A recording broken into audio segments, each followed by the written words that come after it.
Oke, kali ini aku mau bahas tentang looping. Setelah kita breathing if, kita belajar looping berulangan. Oke, pertama-tama aku mau ajarin sintaksnya. Untuk looping biasanya yang dipakai cuma dua, for sama while.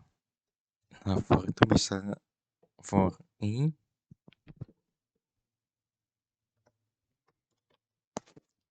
in pairs.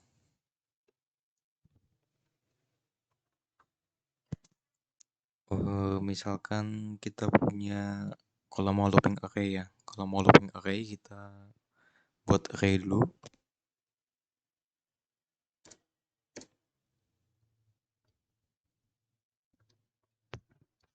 Nah, ini kalau untuk sintaksnya untuk for ini bebas k i in pairs.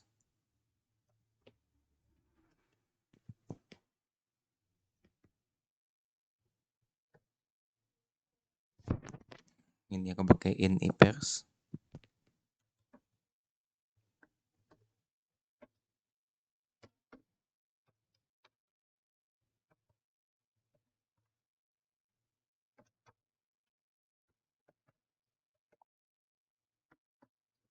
Nah, di sini aku pakai print. Jadi sintaksnya for variabel apapun, variabel apapun in pairs array kita, lalu do, terus apa yang mau kita lakukan. Ini coba kita execute. Nah, untuk bedain ya gini ya, kita kasih yang beda nih, 567 5566 gini ya. Nah, ini kan aku print k, print i. Ini k ini apa sih? I itu apa sih? Nah, untuk variabel pertama itu indeksnya. Jadi ini tuh ada di posisi berapa? Kalau di luar indeks itu mulai dari 1. Nah, ini res yang urutan pertama kan 5 ya.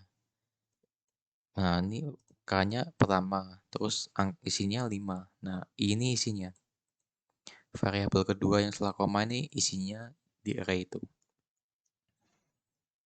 Nah, jadi terus berlanjut kayak urutan kedua kan 5, urutan ketiga dia 6, urutan keempat dia 6 juga.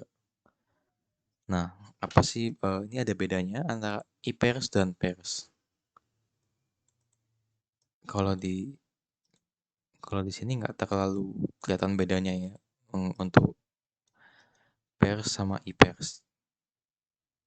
Jadi mau pakai i pairs mau pakai pairs juga sama-sama aman. Karena ini basic, aku nggak bakal masuk teori yang dalam-dalam. Kenapa ada i pairs, kenapa ada pairs?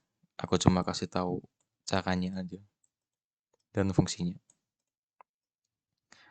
Oke, next untuk for loop kita juga punya namanya seperti ini.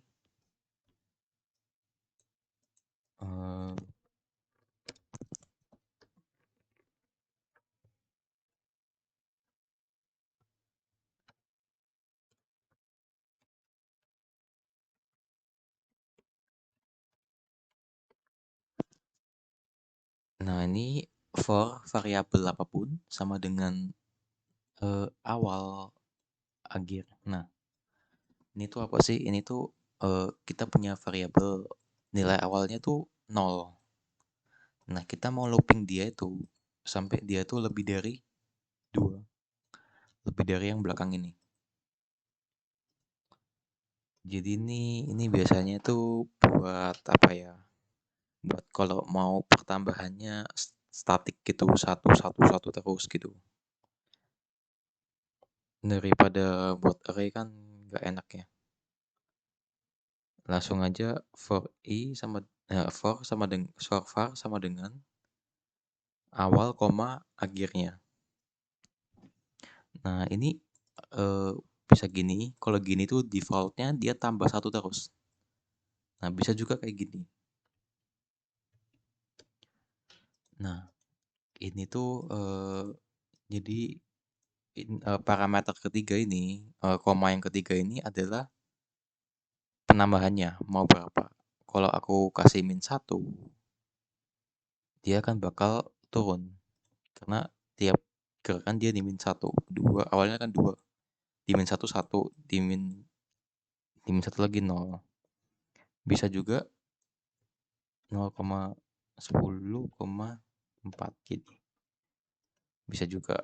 Nah, karena 12 itu udah di luar, udah lebih dari 10, jadi dia nggak masuk loop lagi.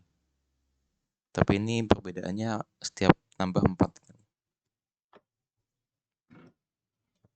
Oke, yang kedua aku mau jelasin dia itu while.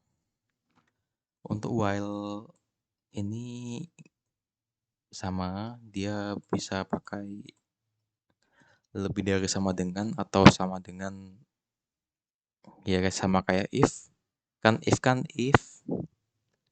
syarat, syarat. Nah, kalau while dia juga while syarat. Misal while i lebih dari 7 gitu ya.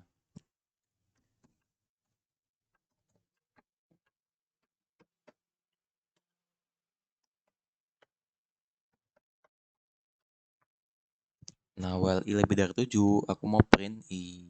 Nah, i sama dengan misal 17. Lalu kita kasih i sama dengan i min 1 supaya dia nggak loop terus. Nah, dia bakal gini. Nah, kamu juga bisa buat kayak yang di itu, buat kayak yang di for, yang penambahan berapa gitu, tapi lebih ribet. Maksudnya effort buat ngetiknya lebih. Ini siap ini di minus 6 juga bisa. Nah, bisa kan? Di minus tiap itu di minus 4. Nah, kalian bisa buat kayak yang for tadi dengan cara begini, tapi effortnya lebih. Tapi while biasanya dipakai buat ini while true. Nah, while true pin i. Oh, while true do. Aku lupa undo. Nah, di sini aku bakal restart lagi nanti. Soalnya ini nested loop. Nah, ini berjalan terus menerus ya. Jadi aku refresh lagi. Nah, bisa juga biasanya dipakai itu dia pakai yang bisa lebih dari 0, lebih dari sama dengan 0, gitu-gitu bisa. Nah, untuk looping itu teori dasarnya itu kalau divisualisasikan, misal nih aku punya variabel i sama dengan 10 ya. I sama dengan 10. Aku punya syarat, kita tuh looping kalau misalkan dia looping sampai misal ini aku pakai while aja, while i sama i lebih besar dari 0.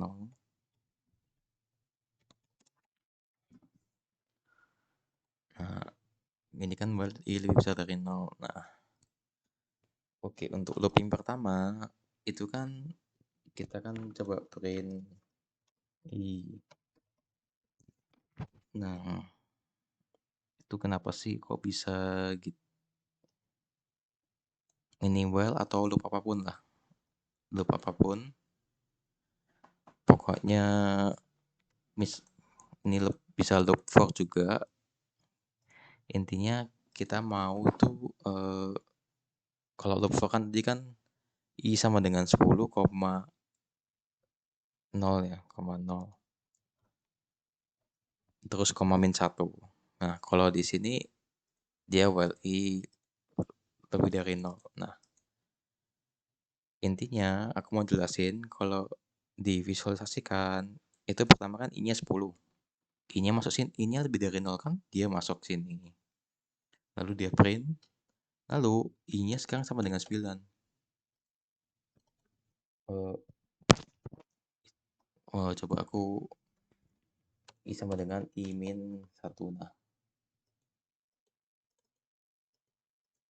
Nah, kalau misalkan ada beginian, kan dia tiap itu di min 1. Jadi, nah, dia itu i sama dengan 9 sekarang. Lalu gini, nah kita cek lagi apakah dia lebih dari 0. Tetap dia 9 lebih dari 0, kita print, kita kurangi lagi. Sekarang di sini 8. Kita cek lagi. Nah, kalau kita selama cek dia lebih dari 0, dia akan terus ngulang-ngulang kodenya di sini.